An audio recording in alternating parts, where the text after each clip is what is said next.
వంకాయ తిన్నా, గోంగూర తిన్నా, లేదా చామగడ్డలు తిన్నా మరి నొప్పులు, వాతము పెరిగి కాస్త అసౌకర్యంగా ఉంటే కొంతమందికి అలర్జీలు కూడా వస్తూ ఉంటాయి.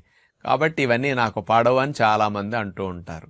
ఈ వంకాయ, గోంగూర ఇట్టటి వాటిలో అలర్జీని కలిగించే గుణం, నొప్పుల్ని పెంచి వాతం చేసే గుణంలో వాటిలో లేదు. వాటిని వండుకునే తీరులో మనం ఉప్పు ఎక్కువ వేస్తాం. అందుకని వంకాయ పులుసు, గోంగూరలో పులుపు వల్ల ఉప్పు ఎక్కువ పడుతుంది. చామగడ్డల పులుసు, కంద, గుమ్మడికాయ పులుసులో వండినప్పుడు మామూలు కూరలు ఉప్పు వేసినప్పుడు ఎంత పడితే చింతపండేసి గొజ్జు పిసికిని పోసిన తర్వాత అందులో ఉప్పు 2-3 రెట్లు ఎక్కువ పడుతుంది. ఉప్పు ఎక్కువ ఈ రూపాల్లో వెళ్ళినందువల్ల నొప్పులు, వాతం చేయటం, అలర్జీలు రావటం ఉప్పు వల్లే తప్ప కూరగాయల వల్ల కాదు. మనకి తెలియక నింద కూరగాయ మీద వేస్తున్నాం, వాటిని మానేస్తున్నాం. ఉప్పు లేకుండా వండుకునే తిని చూడండి పద్ధతి ద్వారా మీకు ఈ ఫలితం బాగా వస్తుంది. నొప్పులు పూర్తిగా పోతాయి.